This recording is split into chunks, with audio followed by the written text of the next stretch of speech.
Malcolm Nance. Welcome to Black Man Spy's live coverage of the United States-Iran war, day 39. We are now headed into our, almost our 6th week into this war, and I have a feeling that it is going to get much worse. And in that reason, that's likely why at some point soon you are going to see me broadcasting from the Middle East. I will be broadcasting from either, well, most likely Dubai or Abu Dhabi. I lived in Abu Dhabi for 10 years. I still have 3 cars there that have to be shipped back to the United States. I collect classic Land Rover Defenders, and I was waiting. They were supposed to be put in a container. Now it's probably going to take a year before shipping resumes, if this war ends, for me to do that. Okay, well, first, let's introduce our co-host, Jacob Kaarsbo, former Danish intelligence officer, Middle East expert, combat veteran. Hello, Jacob. Good to be here, Malcolm. Good to see you as always. I'm ready to go. Well, if I go over to Dubai, I'm going to have to miss one day's broadcasting, or I'll have to do it from the airplane, which would be hilarious, right? And Jacob will be hosting the show that day. Also co-hosting is Wajeeh, the gay lion, broadcasting from Minneapolis, Minnesota, where I always expect our Saudi geopolitical analysts and experts to be living, right? Everybody lives in the Midwest. So let me tell you, they got good donuts out there, and Spy House Coffee is one of my favorite places out there. Okay, well, we're gonna let people get up. We're nearing the 1,000 mark. First, gentlemen, let's see those coffee cups, because God knows we're gonna need them today. Where did I put mine? This is the old DIA. Okay, so Wajeeh, you've got the American Embassy Riyadh cup. Yeah. And you're still your dirty Defense Intelligence Agency cup. Made in China. I'm using my U.S. government issue emergency coffee cup that that I got. I like what it says. U.S. Army field ration. Coffee is a fighting beverage. It is property of U.S. government, and I got this cup at the gift shop at the Normandy, Utah Beach Memorial Museum. So I don't just get regular coffee cups from down at the Dollar General. No, my cups got to be from places, right? I got history behind my cups. And I am pounding double espressos down. I have at least 2 doubles in here right now because I have been up. As you can tell from the bags in my eyes, I knew somehow this morning things would go a little crazy based on Donald Trump's tweet that he put out yesterday, which we discussed, where he dropped F-bombs, called people in the Middle East bastards, and said that, I'm hearing my internet is bad. Is my internet okay to you guys? Okay. Right Some now, people are seeing it. It's okay, all right. It goes in and out. I'm on 5G now because we had a lot of bad weather here, and my Wi-Fi gets bad when we have bad weather. I'm rural. You got to bear with me. So Trump said that he would he dropped F-bombs, open the effing strait, right? And then he goes, yeah, salty bastards or something like that. And then he ends it with praise be to Allah, which I thought on the morning of Easter, the memorial of the resurrection of Jesus Christ after execution and torture by Rome and the Jewish authorities, Jesus coming back alive, presenting himself to his apostles, and ascending. And then we're going to have the ascension here in a couple of days, right? Ascending into heaven. See, I'm a good Catholic, so I listened when I heard this story. Apparently, Donald Trump did not. And he thought that Easter morning had nothing to do with religion or Jesus Christ, but for sending, Deadpool double fingers up out to everybody. And I'm sure, ketchup was flying and splattering off the walls. That's a little crazy. So I knew this morning would be equally crazy as challenges were being issued. And we were going to see whether this was just a stock market manipulation scheme or not. So let's go to the casualty count. I have confirmed, by the way, we don't have to put it up. The casualty count that we had from yesterday from the Al Jazeera live tracker is up by 2, because we have confirmed that there were 2 people killed in a ballistic missile attack on Haifa yesterday. As of yesterday morning, there were 4 missing. They have recovered everyone. There are 2 dead with multiples. Dozens wounded yesterday in Israel. We'll get around to that in the significant activities. Israel suffered a big blitz of missiles. Let me tell you, at day 40 for a country where supposedly the entire ballistic missile inventory was, quote unquote, obliterated, they're doing pretty good. The Iranians, there's reports that they are opening their tunnels within hours of them being closed. So we will have to see just exactly what's going on there. I'm sure there will be a ballistic missile study out this week. As we saw, they lowered the number of launches, but dramatically increased the numbers of impacts that are successful, which tells me what I've been saying now for 30 some odd days, 40 days. There is a strategy at play. Never underestimate your opponent. Just because they stop firing doesn't mean you destroyed the missiles. That is them lulling you into believing you destroyed all of their missiles. These attacks are showing us very clearly that strategy was accurate, right? That was very accurate. Okay, woof. Anybody? And the impact, especially with regard to Israel, is significant. That they can get that impact inside of Israel proper. And as we talked about yesterday, the complete table of ballistic missile launches also shows, except for the first week, the first shock week, that there is a little bit of an increase these last 2 weeks, week on week. Yeah, and with much more accuracy. Today, by the way, if those of you who celebrate, today is April 6th. You might recall that today was the end of the 10-day deadline in which we were supposed to, Iran was supposed to open the Strait of Hormuz this morning, unconditionally surrender. All sorts of crazy things were put out 10 days ago. You might recall that 10-day schedule was a 2-day schedule, ultimatum, which was extended to 5 days, and then it was extended to 10 days. And now we have, based on his tweet yesterday, an additional day's extension, and tomorrow they are supposed to unconditionally surrender, open up the Strait of Hormuz without any preconditions, and just essentially to collapse their regime and allow the United States to do what they want.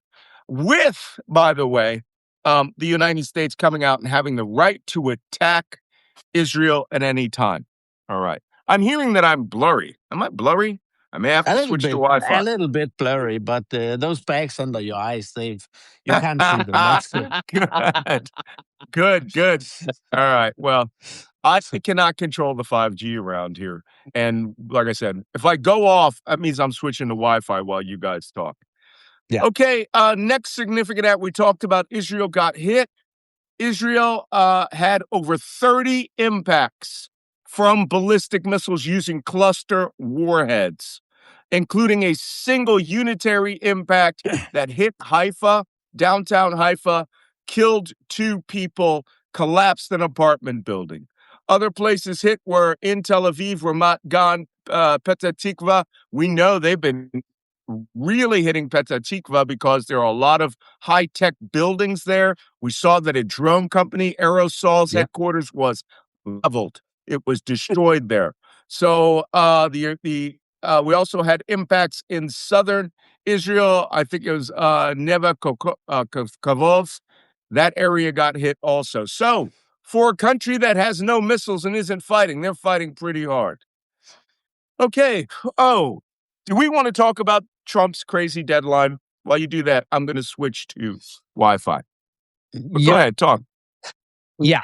On the crazy deadline, these extensions that we've seen over and over again, I will say, if you look at it from an Iranian perspective, which we must do to understand the opponent, they probably see it as a sign of weakness. They probably see Absolutely. that they deter because they hold on to the Strait of Hormuz. They know they can put more of an energy squeeze on the West, on the US.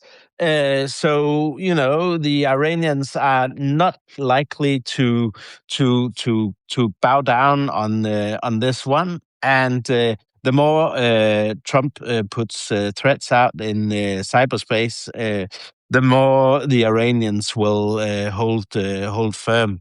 That's at least why I see. What do you say, Wajeeh? You agree?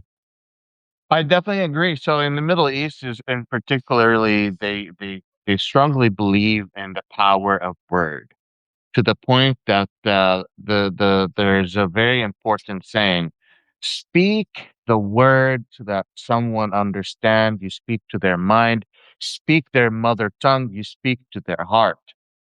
And when you lose that important weight of your American hegemony, when you give a deadline and you skip it, and you give the second deadline and you skip it, and you give the third deadline and you skip it, what's the point of it? Mm. Yeah. So that's also why all this talk these days about the new U.S. plan for a ceasefire, or whatever has been going on in Islamabad with the Pakistani interlocutors. The Iranians have rejected it because essentially they're not getting what they want. They see they have the Hormuz Strait as their life insurance policy, even. And they, as we said yesterday, on Saturday, they practiced this rehearsal on Kuwait, where they went for the oil infrastructure and the Right. desalination plants. And that's probably something that. Where there's a signal to the U.S. that they will escalate this further if Trump pushes. I strongly believe that they're telling the Houthis to hold off because, and here's Yeah, why. I agree. Because if the United States starts hitting the most vital infrastructure in Iran, that's when we see Iran goes, Houthi, go close the Bab al Mandab. Yeah. Cut it off. Yeah, without any question, they're holding the Houthis in full reserve. And that's a punishment. I think that punishment is designed strictly for when the U.S. really gets boots on the ground. The Yeah. minute Karg Island is attacked or the minute that the Strait of Hormuz is attacked, that's it. Global trade ends. Donald Trump, and the message will be Donald Trump has decided to destroy the world's economy, and we're Yeah. going to let him do it. Yeah. You agree? Absolutely. 100%, Malcolm. That's for sure. Gosh And almighty. I mean, and there and go for it. no. I was just saying, I was just exasperated Yeah. at the Yeah, sound of but this. I but mean, this the is the really madness. Iranians basically have read this right. I mean, that's the bad thing. They've got this squeeze, and Trump can't get out of it. And as soon as he tries something, they show a little bit more, and yeah, and that's why he gets stuck, and he keeps digging this hole even deeper than it was the day before. What I see is Mhm. a lot of wishful thinking, whether it's from the Trump administration or whether it's from from Pakistan or from Turkey. We just heard today. Maybe this is part of your important news today, but Mhm. Pakistan and Turkey gave a ceasefire plan to both sides. And Right. the funny thing to me in all of that ceasefire plan is neither the United States signed off on it or Iran signed up on it, and neither of them were on the table when those plans were coming together. But Yeah. there is a lot of effort to bring this war to an end because everyone is hurting. But the people who are responsible for the escalation, which is Netanyahu and Iran, they're not stopping. I don't see them, and Trump is just stuck in the middle. He's like, what am I doing? I'm supposed to keep supporting Israel. To what end? Yeah. Just a quick update. Our friend Dan Demendenberg, who in Israel, is confirming what we had heard earlier, that 4 people died in that ballistic missile attack in Haifa. And I had seen that yesterday, that they were searching for 4, which meant body recovery. So that does increase the body count. I'm sorry for everyone. And there have been more who have been killed. Okay, next. Let's go on to, I usually start with the U.S. Iran. We know that they're still continuing strikes. U.S., Israel, we know that they're continuing strikes in Iran. Iran appears to have been on fire last night. They hit everybody, everywhere, all together, all at once. I mean, my Iran sheet fills a quarter of this page of attacks that they carried out yesterday, last night, or this morning. United Arab Emirates. United Arab Emirates, they hit the headquarters of Do Communications. Do is the second largest telephone company in the UAE, right? Uh, the first one is Etisalat. Etisalat is in Abu Dhabi, giant building with a golf ball type thing on the top. If they hit that, that's all their servers, right? That's their server and communications hubs. By hitting Do, you are impacting the poorer people in the region because, the Filipino workers, Pakistani workers who make up, there's millions of them, millions, okay? I think there's almost 4 million support staff in the UAE supporting a population of somewhere around 600,000 Emirati natives, right? So when you Yeah. take away, hit Do, you're also limiting the ability of mobile phones in the Musandam Peninsula to relay communications from Abu Dhabi. So they're also killing guys' mobile phone usage on ships, right? You're not using ship-to-shore radio. Those guys who are sitting on ships off of Fujairah and not Fujairah, off of Ras Al Khaimah, Ajman, Sharjah, you just knock down their mobiles, right? Which could mean you might be doing stuff you don't want people to communicate over, or you just may want to screw with half the communications in the United Arab Emirates. But they destroyed that building. As a raging fire in Sharjah right now, and Sharjah, that's where I used to keep my Land Rovers at. In Sharjah is, interestingly enough, I'm going to show you a video of the fire that's going on in Sharjah. If I go to Dubai, I won't be able to actually record any of this. Hold on, you'll see it in a minute. But when you see the size of the fire compared to the town, it's You gotta move the significant. camera. The camera is not showing us the video. Here you go. Oh, it's not okay. You'll see it, but it's huge. And I think, and to tell you the truth, I don't think it's Do's headquarters. I think it's Do's data center because it's very low to the ground out there in the Sharjah industrial zone. Wow. So they are out to punish the ability of high tech to communicate in that part of the world. This tells you, I have to tell you, these people have thought about these countries deeply and extensively for a long time. Yes. You Their stole the word intelligence from my mouth. staffs were not sitting on their ass.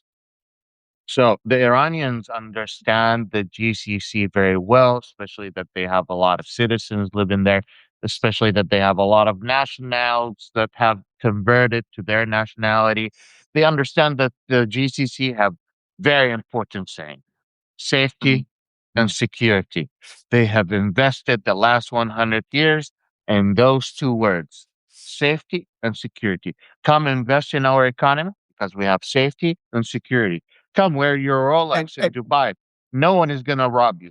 Come invest in our economy. We dare you someone to come and hurt you. So all of that is gone. Yeah, they also displaced Switzerland when Switzerland was forced by U.S. laws and European laws to open up all of their secret bank accounts. Everyone went to the United Arab Emirates and started opening up these accounts called sukuk accounts. Well, that's right. Sukuks are Islamic. Okay, in Islam, you cannot turn a profit off of interest if you loan money, right? So Yeah. what you do is you would get investments into these groups, right? And to order for them to maintain Islamic banking regulations, that money could be loaned and you could charge a fee, but you could not charge interest. And that fee, of course, is equal to the interest that they would charge, right? Yeah. But that money is a black hole. And that's Yeah. why the UAE, they don't adhere to international banking laws the way we do, because Islamic banking is not subject to the interior scrutiny because it's not charging interest. Get it? So everyone moved from the Channel Islands, moved from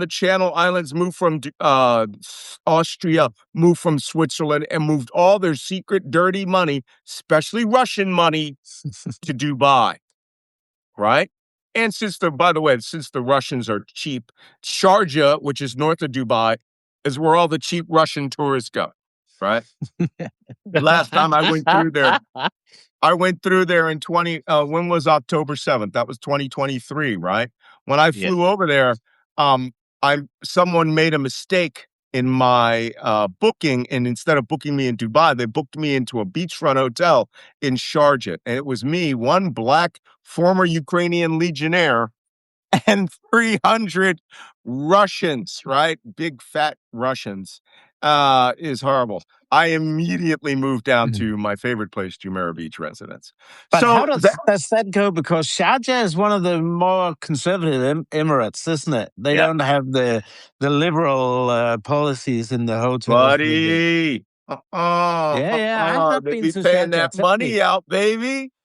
Hey, Ah, you know what? yeah. So long as you're in a hotel and that does not exceed the corners of the hotel, you can do what you want.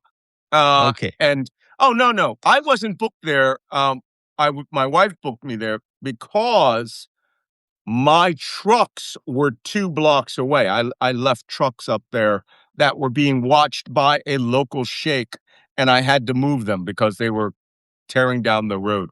3 of my classic Land Rovers, which are now waiting to be put into containers. So that being said, the United Arab Emirates is getting it. They also hit 3 additional oil pumping facilities and oil fields, including, once again, the Habshan Fujairah pipeline. Yeah. They are not finished messing with that place. First, they hit the major pumping stations for that. Now they've hit the oil fields supporting that. By the way, I have the big board here today. Let me show you everything that's going on in the Middle East on the Google Earth. But they hit today and supporting oil field that directly connects to Habshan, and then struck the pumping stations again. The purpose of this was not to leave damage that could be repaired, but to destroy the Habshan Fujairah oil pipeline. Here's the map. This is the Habshan areas down here. This is another area which was hit. They have the pipeline goes up here near Brahmi, right? That's the Brahmi border crossing into Oman, and then goes up the side on the UAE side, then cuts over to Fujairah, which Yeah. is in this area. That's the bypass for the Strait of Hormuz. The Iranians aren't playing this game. They have decided they're just going to destroy it. And you can wait in line for the multipass, buy a multipass, just like everybody else. So there's some good imagery of that. While I'm looking up that, what's the oil prices today? I know it's a So little lower than yesterday, but I think for the that's because the U.S. market's not open. for the U.S., it's kind of a little low. It was at 110. It went back up again to 111. But what's interesting is that as soon as the hit in the UAE, naturally the prices in the UAE went up by 3%. It was a little cheaper than the US, I feel like a few days ago. And since then, it's more expensive than the US. So there's absolute direct correlation between oil facility damages and the prices of oil. Um, Especially that this is future prices index, not the today price. Yep. Uh, Okay. Thank you. So what's WTI? Did I miss that? WTI 111. 111. Oh, we've got plenty of room. The market has just opened 27 minutes ago. So believe me, we got plenty of time for this. If you're looking at my screen, I have on there a image from space of the 3 pumping stations which were struck in Asab, Buhansa, and Habshan. The Iranians aren't playing. And let me tell you something. No. As a major oil power, they know what's the most vulnerable things to be hit. Asab is a central degassing station. They said it's been burning for over a week, and they decided to hit it again. They ain't playing games. Here are the oil facilities on fire, looking at it from space. These black clouds are the smoke clouds going up into space. This is the Absab oil and gas facility. This is Habshan gas facility. And this is the Abu Hassa integrated oil field. That is all tens of billions of dollars going into space in large space clouds of burning smoke. So the Iranians, they are on their game when it comes to attacking these oil fields. They're not playing games about this. And what I think is that this is them working to get the other Gulf states not to destroy their oil, but to punish them for their oil and to bring them to the brink so that Iran can always hold them at the brink, right? And then they can push them over at any time. By the way, I was just heard from Dan de Mendenberg, also in Tel Aviv. He says that 15 minutes before we started, Tel Aviv was hit with 2 cluster bomb attacks. Here's video from this morning. Let's see where they hit. Oh, down here in the lower corner was a hit. In the lower left corner was one hit. This is downtown. This is Ramat Gan. Guess there's more to come. Let's see. Let's start again.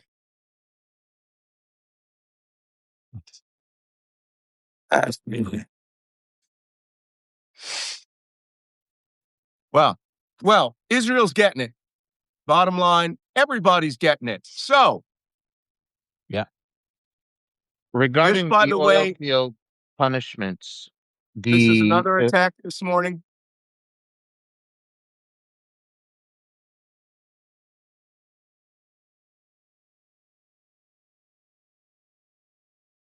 And they are getting through, guys. So, we cannot ignore the reality that this in fact may be far more successful in their integrated low pace, higher accuracy attacks than when they had the 500 missiles trying to hit Israel in 2024. I don't think any of those got through, 2 or 3. Yeah. This is like 4 or 5 or 2, 3, 4 hitting every day. And we also understand there is an interceptor shortage, and it's real. Right? Yeah. They could not withstand a mass attack like 2024 again. That's crazy. Comments? The market in the US. I actually thought that that Israel would be able to withstand this much better, but the Iranian ability to destroy radar systems, etc., and to develop their their capabilities in terms of the missiles coming through is much better than I expected. I have to say, I didn't expect the long range barrages from Iran to be that efficient after what we had seen in 2024. This is really something Okay. extraordinary. I would say. I don't know how I forgot, but I had it written off to the side because it occurred about 5 minutes before we came on. The South Paris natural gas field has once again. Whoops, am I still on? Yeah. Sorry about that, guys. The South Paris natural gas field in Iran has been hit again. The Israelis struck it this morning. 85% of Iran's gas exports come from there. All of these oil tankers that were hitting it, it's in Asaluya, which is right across from Doha, Qatar. Remember, the North Paris field is here. The South Paris field is there. And I'll bring up that image. Yes, sir. They're connected to each other. They are connected to each other. Both of those fields are connected to each other. And the crazy part of that is that if one of them gets really damaged, the other one gets damaged as well. So the Qataris got really upset when the first one got hit by the Israelis. And now that it's getting hit again, they're like, what the hell are you doing? Because we literally explained to you the danger in that. And this is just a ticking bomb waiting to happen. Yeah. And the Israelis Just have also FYI, been striking number one. Oh. What are you saying, Malcolm? Come on. Okay. The Israelis have also been striking more energy infrastructure in Iran besides the South Pass. So this is likely to mean retaliation within the next 24 hours, like last time. Israel's strategy is to turn Iran into a failed state. I'm you know what?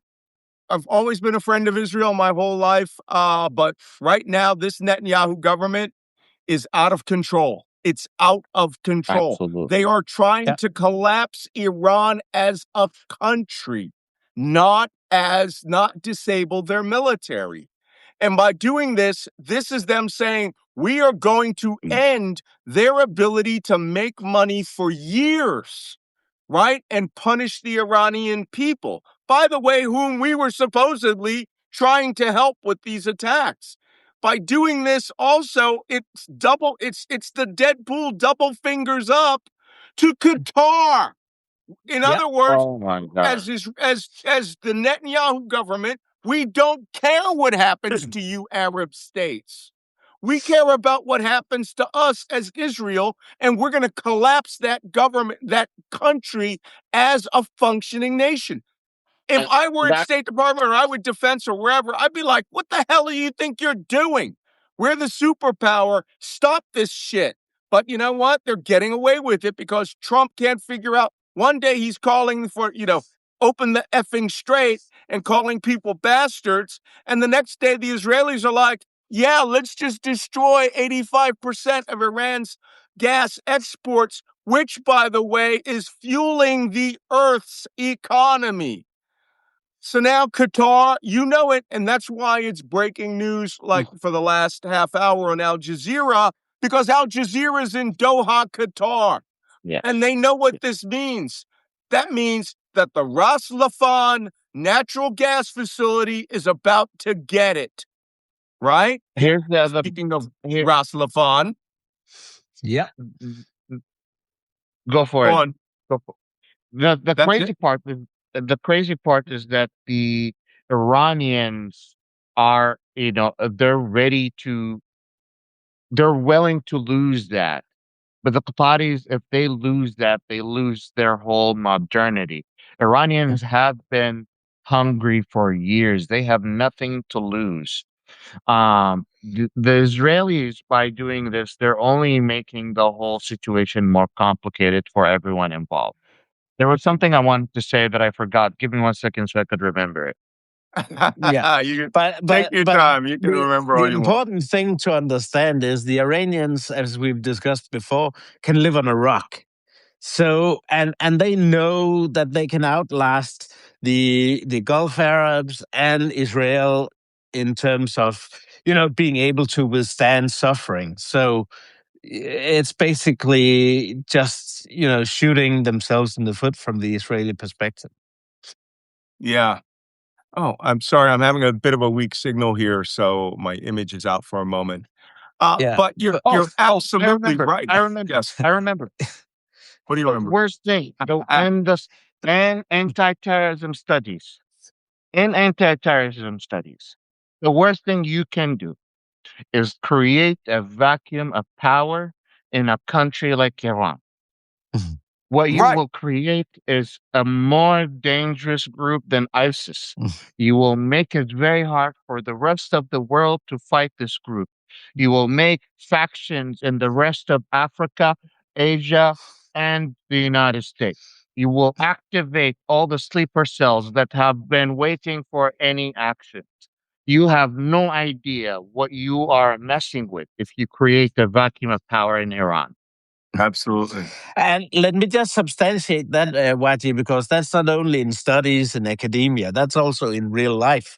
And that's why we've also discussed that there's absolutely no evidence to suggest that Israel gets more security by creating weak states and failed states in the Middle East. It gets less security because terrorism increases. And that's basic if you look around for evidence. Yeah. Okay, let me go through with the rest of the attacks. I'm having a camera problem here. It did not return when I went back, but you can hear me, right? Turn it off. Your and audio back is on. fine.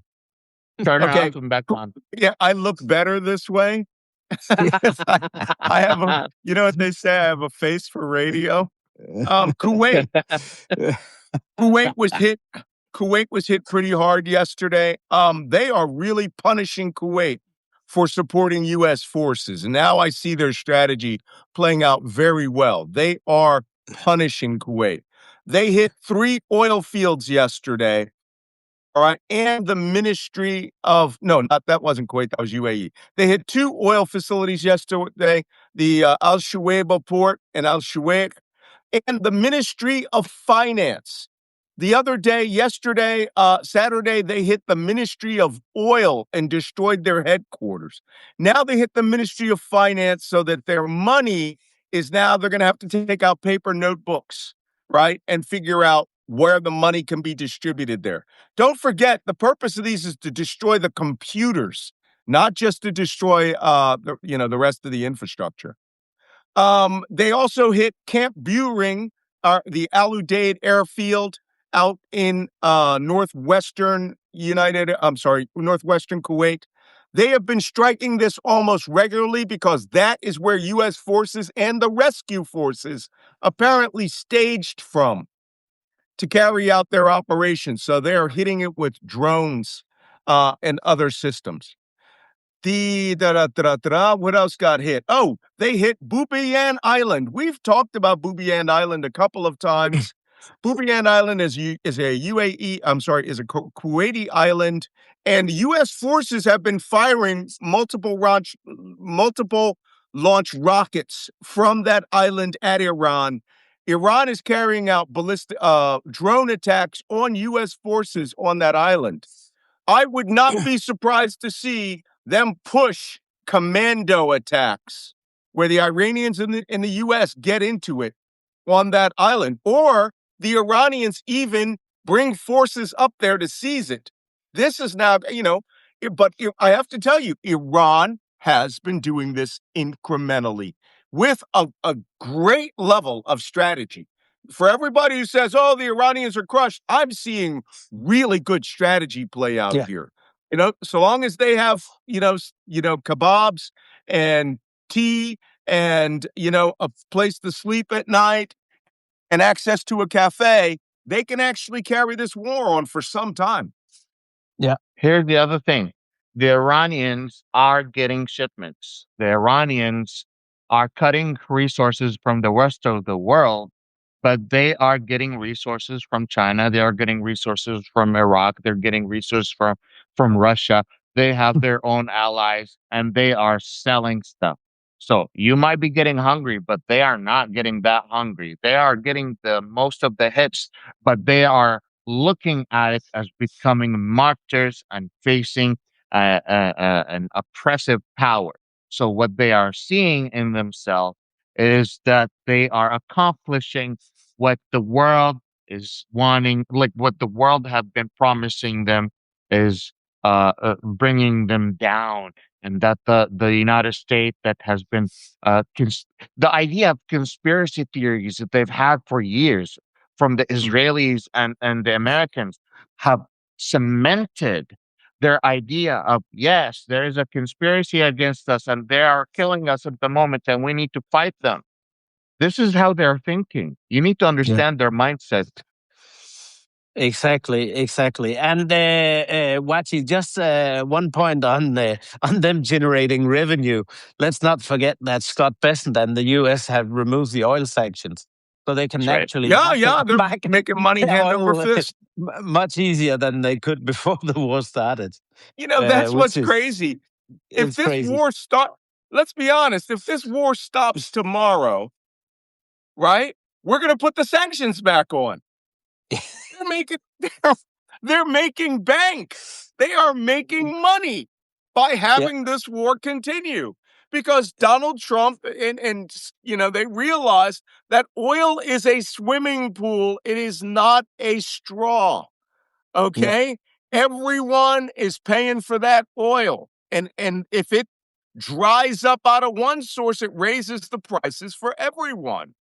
yeah. Hello? So this is a disaster. So we're letting them make beaucoup d'argent, as they say in French, right? They're making big money. Beaucoup. Buku. All right. That being said, Bahrain, I cannot show it. I'll show it tomorrow. The Bapco refinery got hit again. But one of the biggest hits that happened in Bahrain overnight was a probably US made Patriot missile went stupid. And there is a video of that missile launching, turning around, and smashing into a neighborhood in Bahrain. So it's one of those things. Saudi Arabia announced that they want no businesses or government service personnel to go to the finance district in Riyadh. They believe that Saudi Arabia is about to get the same thing that Kuwait has gotten, that they are going to go after their computer servers and all of their finance ministries and destroy them.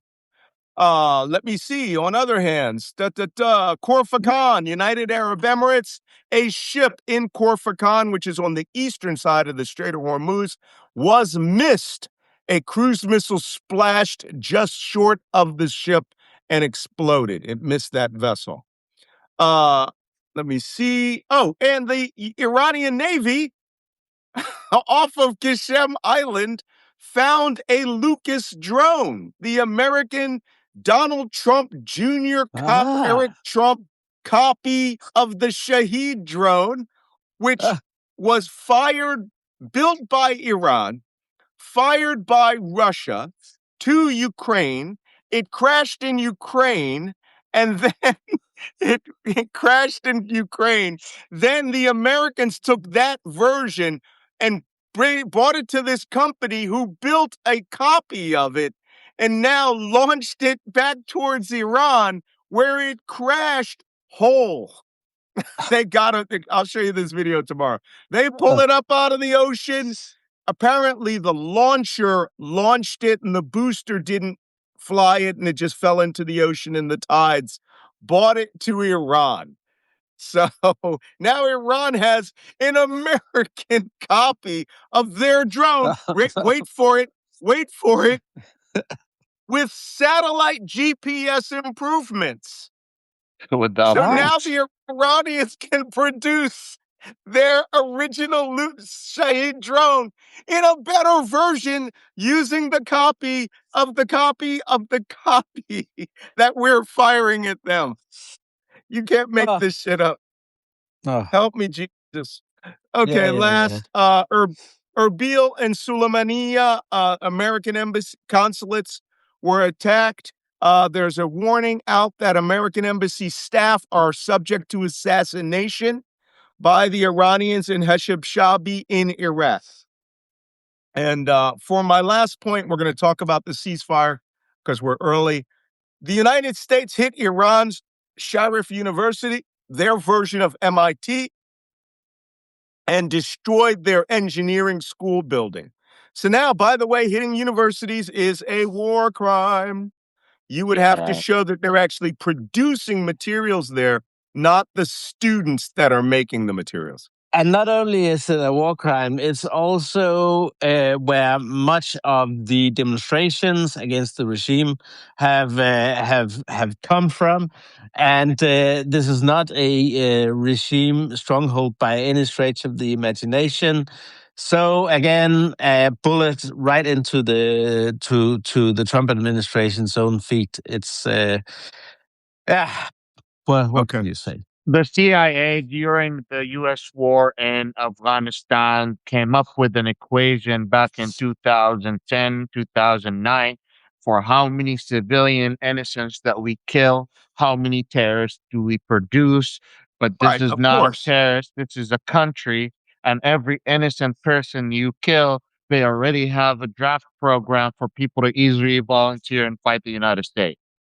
Yeah. Yeah. The So, besiege is okay, swelling. hitting ourselves in the foot. Okay, that's now there is one thing I want to talk about because I can't get good confirmation on this. The Iranians are saying that there have been 4 impacts near the Bushehr nuclear power plant in the last 5 days. We knew about one, which was almost 2 weeks ago. This caused Russia, who was operating the power plant, to remove 198 of their staff and evacuate them from Bushehr, which means that the power plant is operating on Iranian staff, which is fine because most of those guys are very, very, very good at what they do. But we need to start figuring out what these impacts are that are around Bushehr, or is that just propaganda? But something caused those Russians to leave. Yeah. So we need to think about that. The IAEA have released a report, I believe it was earlier today, about those incidents, and the IAEA chairman Rafael Grossi has condemned it, and one of the strikes was within, I believe, 75 meters of the reactor. So That's crazy. IAEA have come out strong on this one. And that we can believe. I mean, that's substantiated, and they've looked into all the incidents up until a few days ago. Okay. Nothing. We need to keep our eye on this. This may be a something that we need to do a special program on once we get more intelligence, which is hard to do because now you can't even go to Planet Labs or any of these other groups and look for these impact sites, which a lot of open source intelligence people have been doing.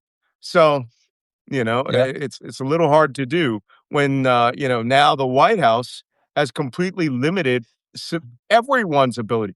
You know who's not using Planet Labs and these other things to look for battle damage? Iran. The only people that this is keeping information from is the general public, the United States. And that's a sign that open source intelligence used to be sort of a joke a few years back. And I mean, when I started the Ukrainian war, I used to make fun of those guys because, I could look on the battlefield and see they were very wrong. Now they're very good. They're very good. I don't make fun of OSINT guys anymore. The guys who prove themselves to be pretty good. Okay, that's it for the combat activities. You guys want to talk about the proposal for the 45-day ceasefire? I just have one question before that, Malcolm, and that is on Saudi Arabia. Have there been no strikes against Saudi Arabia within those last 24 hours? Drone attacks on Saudi Arabia, but the most significant thing was them emptying out the financial district. Okay, cool. Yeah, they're shooting down the drone attacks.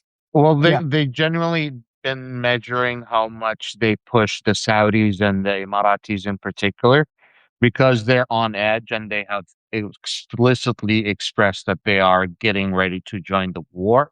So their Iranians are very particular about what they're heading, when they're heading in Saudi Arabia. Um, but yeah, Yeah, Yeah. it's the Saudis have a better ability to hit missiles. They're not doing great with the drones because their land is so big and the missiles fly so low. You may as well just put up like the Ukrainians, a chain of cell phones, and you probably do better at tracking those things, but they're not. They're still relying on radar. I don't know about you, but I've worked with the Saudis. I have trained with the Saudis. Not the sharpest tools in the I mean, they're good. The guys who are good are good. Guys who are good are good, but a lot of guys do want to sit around in their flip flops and drink tea all day, that's right, what they Wag? get paid for. They have, they They, got there because of the tribe, and they're privileged, and they're Mhm. boss, and they have other people to do the hard work for them. So why why do you expect them to do the hard work? The way it Exactly. is. The way it is.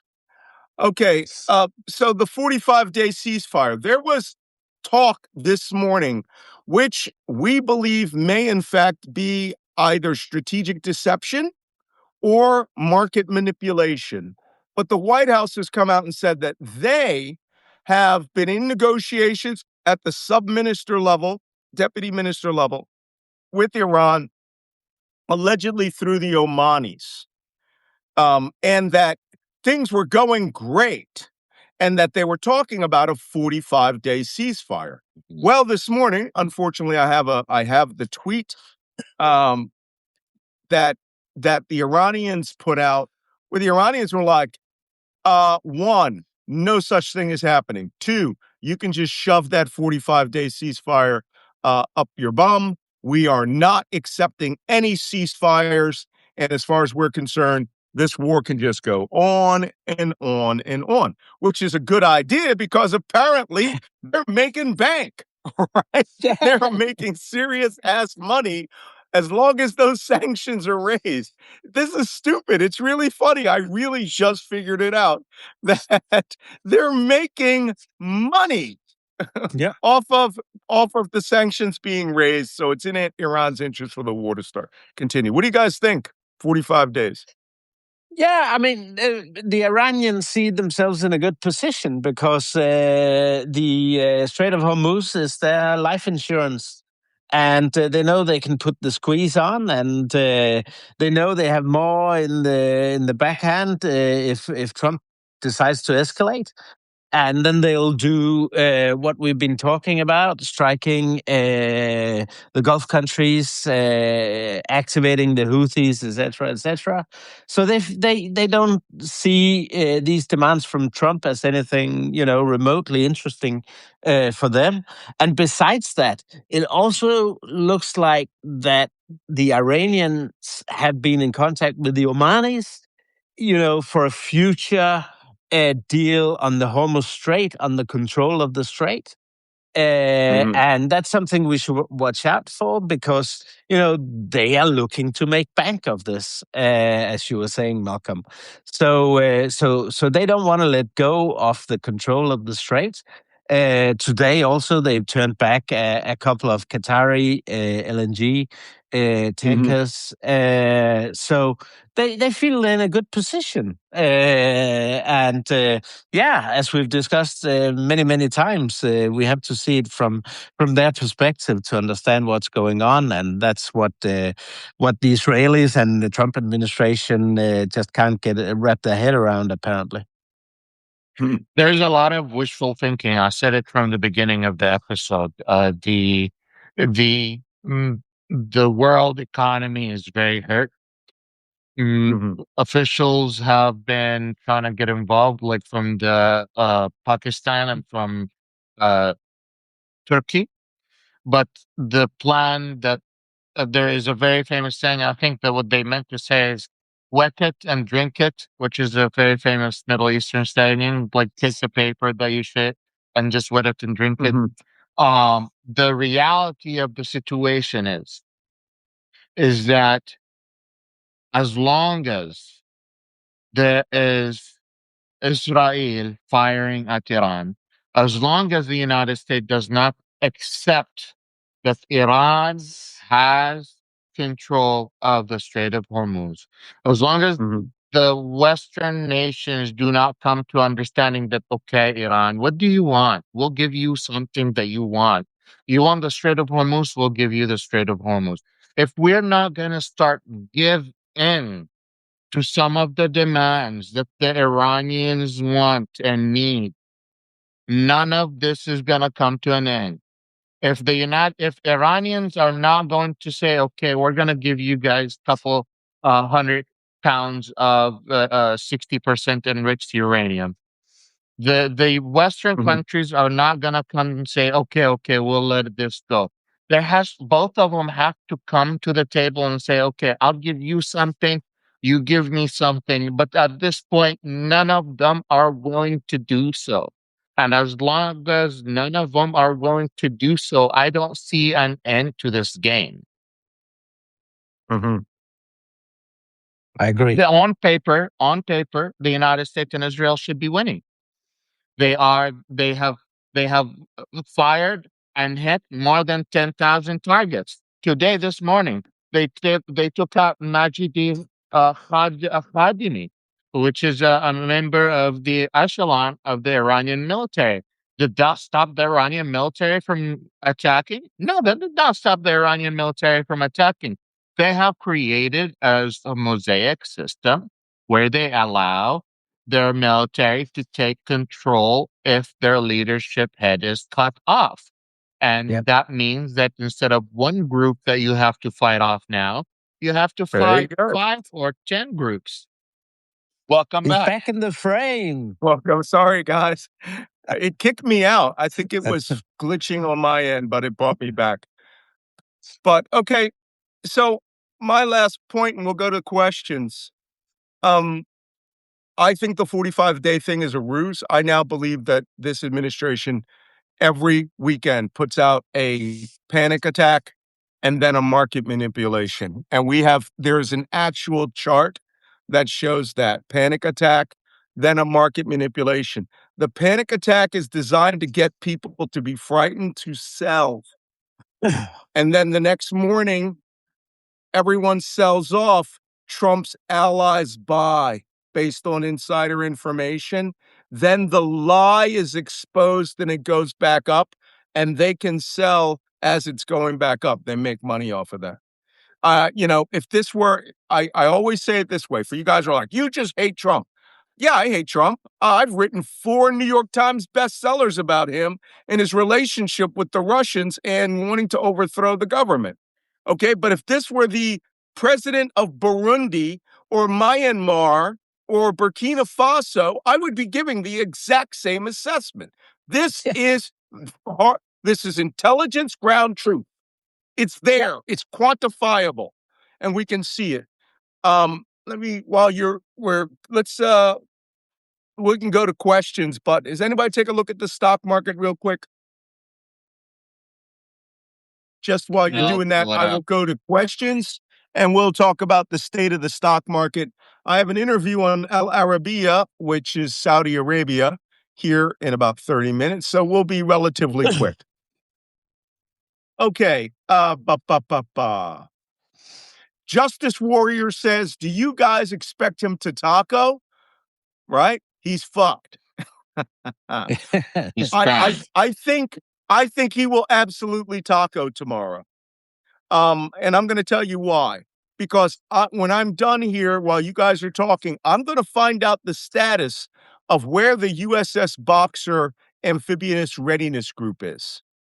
And I think he is waiting. I think that Strait of Hormuz Islands and Karg Island are still on the table. And that if he has to escalate this war, as he likes to say, escalate to de-escalate, he's going to seize something because he views these like stealing his enemy's cufflinks, right? And that they're real. So I think he'll taco-ish based on where the ARG is. Yeah, Jacob, what do you think? he probably will. But we shall see. It's Trump, it's hard to tell. And maybe these attacks we've seen by the Israelis on the South Pass and the Iranian infrastructure is an attempt to create deterrence in order for Trump not having to escalate. But I think the Iranians are going to retaliate from what they've seen over the last 24 hours. And then we'll see what Trump does. So, so Aha. Boxer is Trump very close. has lost the ball. Absolutely lost the ball. It's not even in his court. It's not even in the same country. The ball is not even in the same country anymore.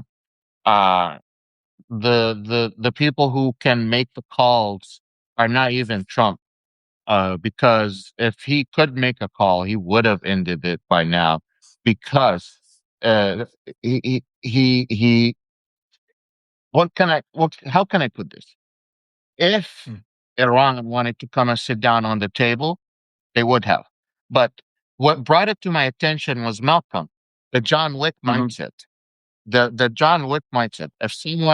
If you kill their leadership, if you kill their family members, if you take out their most important things in their life, what else do they have to lose other than revenge? Like, you need to understand a little. They need to take something out of this. They need to come out for their country as victors, not as losers. And if we are going to keep fighting this war as making them look as losers, they're going to keep fighting us until they make us continue look like losers. Yeah. Yeah. Well, it reminds me of that quote from Captain America, right? I can do this all day.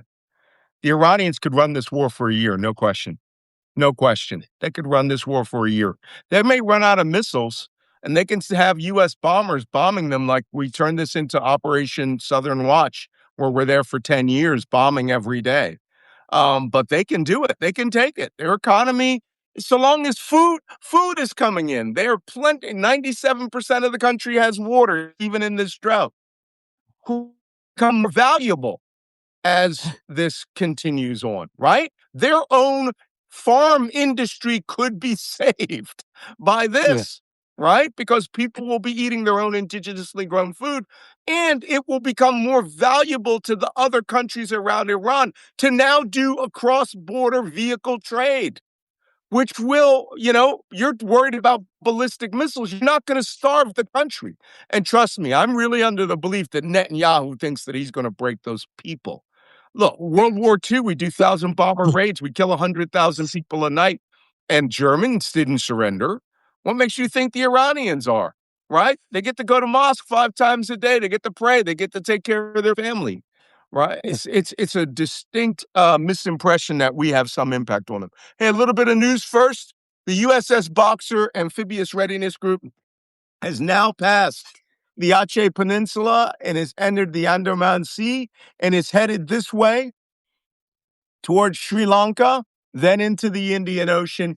It should be in the AOR within 1 week, right? That means that, and they are hauling ass. I'm going to tell you right now, they are doing what we call flanking.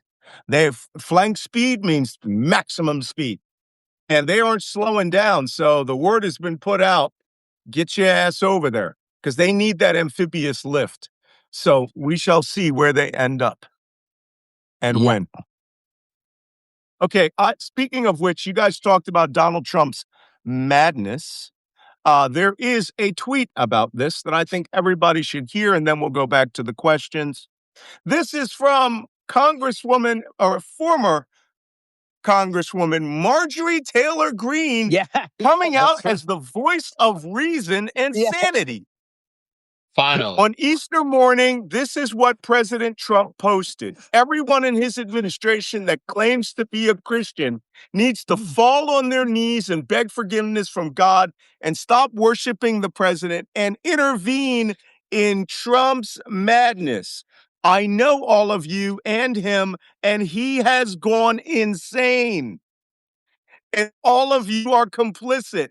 I'm not defending Iran, but let's be honest about all of this. The strait is closed because the U.S. and Israel started unprovoked war against Iran based on the same nuclear lies they've been telling for decades, that at any moment Iran would have an atomic bomb. Is the rest of it? It's broken off.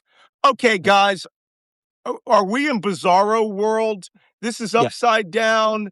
Superman's the bad guy, and all of us are agreeing with Marjorie Taylor Greene. When you're in agreement with MTG, then something is gone crazy. But Malcolm, we also talked about this before. Even sometimes there are statements coming out of Beijing, and you agree with the Chinese regime. And that's the same thing. I mean, that's how crazy this is. The MAGA cult is not, like, as much as they have been fooled by Trump, they're not that stupid. They have they have their sons and daughters, their fathers and mothers inside the U.S. military, and they're getting their kids, mommy, daddy, why does mom have to go to war? Why does dad have to go to war? And these parents don't have an answer to that question. They don't have a purpose for that reason. They don't understand why their kids are fighting a nation that was not an imminent threat to the United States. So they are coming to some sense. They are coming to some reason, and they have been promised, and they are one of the main things about them, that they have been jumping from politician to politician, wanting someone to keep their word.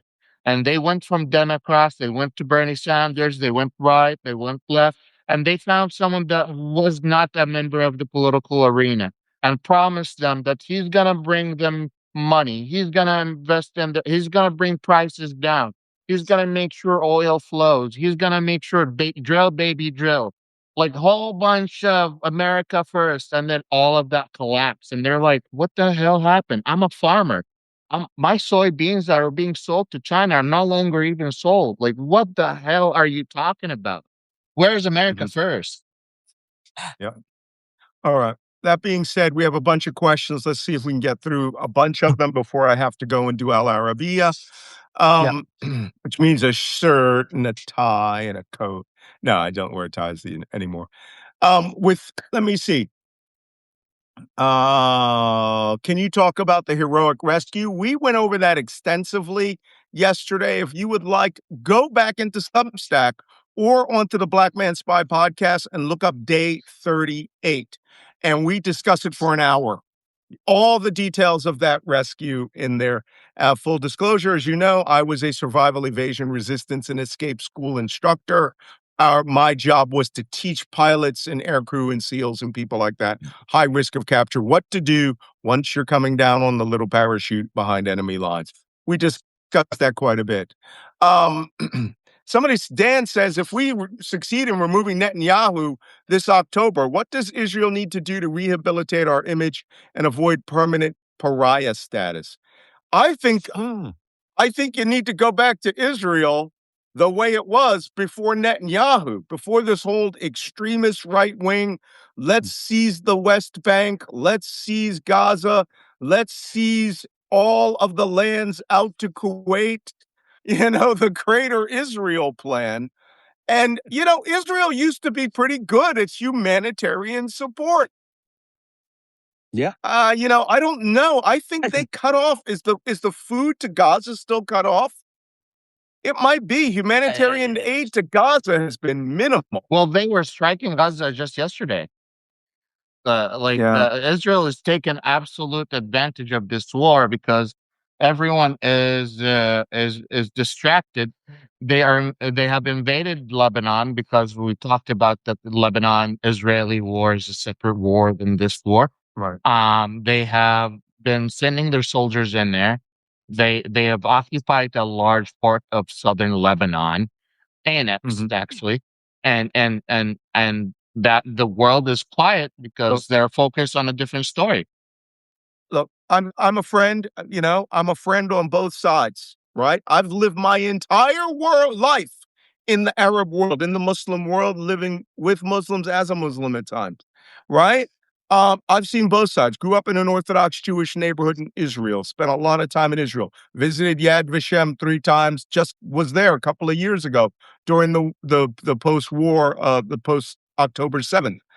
Both sides need to chill the F out. But one thing that we got to do is you got to get rid of this talk of ethnically cleansing 2.2 million people to create a fucking resort. That's madness. And Trump, that's a war crime to be talking about ethnically cleansing, right? I mean, geez, Louise, we got to stop talking about that. Let's move on. I'm going to take up there's some questions. Okay. Go for it. Sorry about that. Somebody wants to know where the Board of Peace comes into it. That's Cheryl. Oh, Board of Peace. Well, it doesn't come into it in my book. It's some of Trump's corrupt inventions, and it's full of autocrats and bandits and people who want to pay him the fee to get on the so-called board. So it's a sham, really. I just read that he just seized, without any authorization from Congress, $1.2 billion this last week from the State Department's funds, International Board, the State Department's development funds, and secretly transferred it to a bank in Qatar. This is official. This is the State Department transferred that money to the Board of Peace, and that he also had demanded $10 billion. It's just a slush fund. It's a theft fund, right? Yeah. He's stealing this money that was allocated by Congress. These people need to go to prison when this is done. I look forward to the Nuremberg trials when we find out they just stole money. And you know what? We need to go and claw it back. So that's it about the Board of Peace. Let me see, Wajeeh. Yes, sir. The guy from Israel says, "Let me know where to send you videos from the missiles. I've been unfortunate to see them flying over me." That's I'm not so sorry. good, right? No. Okay. Overall, how much of Iran has been hit? We've been seeing bombing incessantly for 40 days. What's left of the infrastructure? Let me tell y'all something. Okay, intelligence professional here. I want you to think about your city. And let's say that you have 5 major industries in it, right? And a power plant. Just think of only 2 of those industries getting hit. And then that's it. Across the length of your state. We're dropping a lot of bombs, so we're really blowing up. I mean, one military base could take 1,000 bombs, right? Could take hundreds of hits. So the country is ginormous. It's the size of the American Midwest, from Chicago to Fort Worth. It's big. And if you don't tell me, if you're sitting in Dallas, you can hear bombs blowing up in Kansas. You can't, right? It's big. Only in the major cities are you going to continuously hear bombs every once in a while. Today's Easter egg hunt. Oh, somebody says the Easter egg hunt at the White House. That was yesterday, wasn't it? Mm-hmm. So, okay. Wajeeh, are the Saudi and other Gulf countries, this is from Susan, sovereign funds looking to pull out of current contracts or future ones with the U.S.? Yes, they already have. They have pulled force majeure, and they have pulled out of some investments from the United States. The $1 trillion that Saudi Arabia has promised to invest in the United States is no longer. They have their own projects that have been in Saudi Arabia that have been paused, and they have the more important national security issues to attend for, which is protecting their land from the Iranians, and that's why we saw Zelensky making a quick visit to Qatar, Saudi, and United Arab Emirates, and then yesterday, visited Syria to make sure that they could have security treaties where they help them defend themselves from the Iranian drones. Mm-hmm. Exactly. Okay, just in furtherance of that's all the questions for this morning. In furtherance to the question about the rescue, I mentioned that when there was a Little Bird helicopter involved, I said, hey, they bought a Little Bird with them, right? One of the two transports had at least one Little Bird, maybe two. This is an exercise which was done by Special Operations Command of the same MH-C-130 pararescue aircraft coming and offloaded two Little Bird helicopters. Their wings are folded. They're on wheels. You just push them out, right? Connect them to the battery. They already got the battery. They have an APU there. And you just press the button and, unfold the propellers and the propellers start. And they, the Delta Commandos here get onto the skids and they just take off. And this is exactly what it looks like rolling out of the helicopter, out of the transport. And because the aircraft apparently got stuck, I said they hit goats. Turns out they did not survey that road very well. It was an old abandoned mud airstrip, and both transports' nose wheels got stuck in the mud. And here's the kicker. Remember how I said they were talking about going to the nuclear power plant or the nuclear research center and digging in, and that they would send a dozen teams of rangers out to find excavators, bulldozers, and dump trucks? Well, that's what they did yesterday. They went and they sent teams to look for, ready? Tractors on farms to try to Iranian said pull that, the yep. C-130s out of the mud.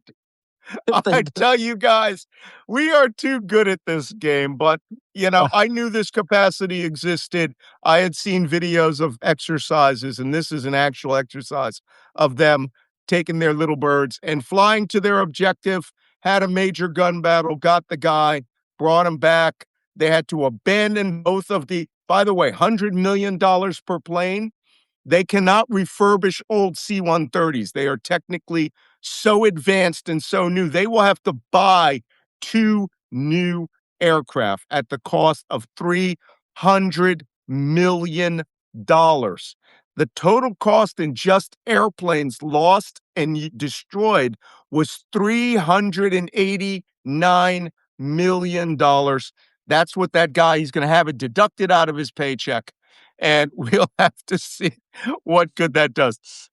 Before I go to the last comments, can you guys, a little administration, if you look, there's 2,800 of us. If you see that rondelle at the top that says Black Man Spy with my lovely face, press that. And from the bottom will come up these subscription buttons. Please press those subscription buttons. I am trying to get to 100,000 free subscribers. If you're not following me and you just stumbled on this, we do this briefing every morning so that you do not have to doom scroll the crazy shit that's out there.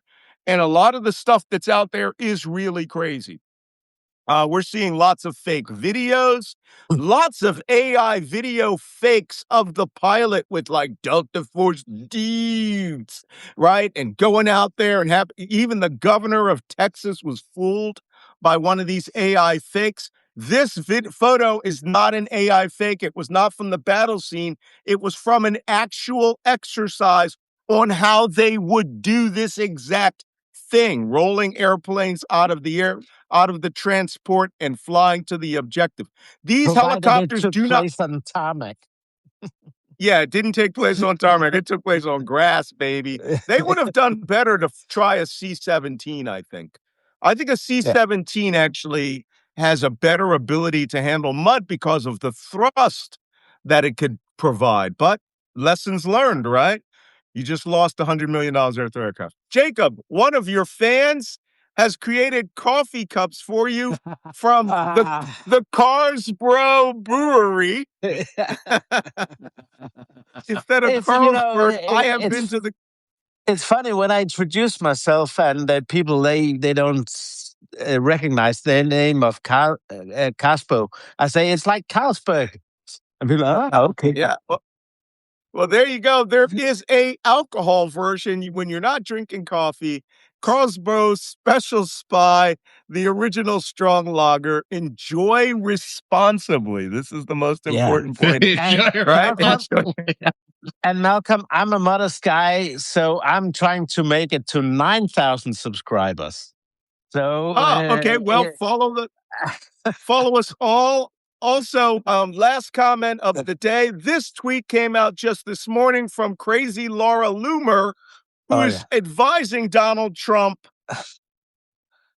grab her by the straight, alluding Oh my to he should god. just rape, Oh my do what he god. does best, which is sexually assault women or the Strait of Hormuz in this circumstance.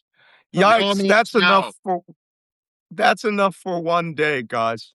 let's close that out. Just yeah, thanks for coming, everybody. There is some administration to do. Please, before you go, press that little hearts down there in the right-hand side.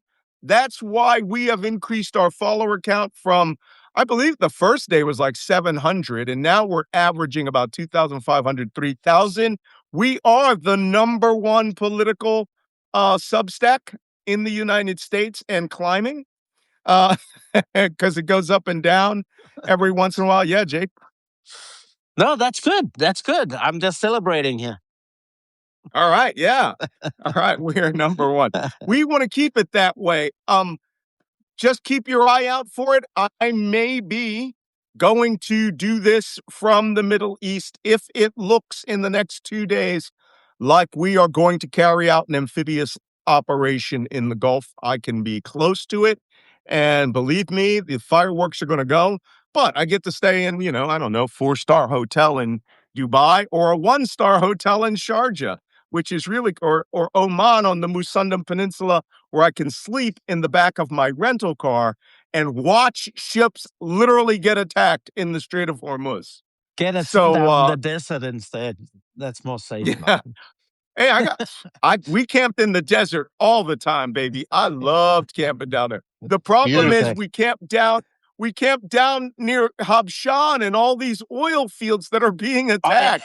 So you could be literally in Liwa Dunes, right? Batin Liwa, and hear the Shaheed drones come over your head. So we shall see about that. Nothing has been carved in stone. I want to thank everybody for coming on board today. Please come back tomorrow. It is changing dramatically. Get your information from us. And as you know, we do professional intelligence.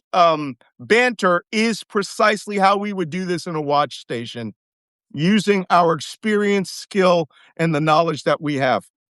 For those of you who are watching this on YouTube, come over to malcolmnance.substack.com. That's where you can watch it live. You are watching a recording, but thank you for watching and gaining information that you need to know to get through this crazy war.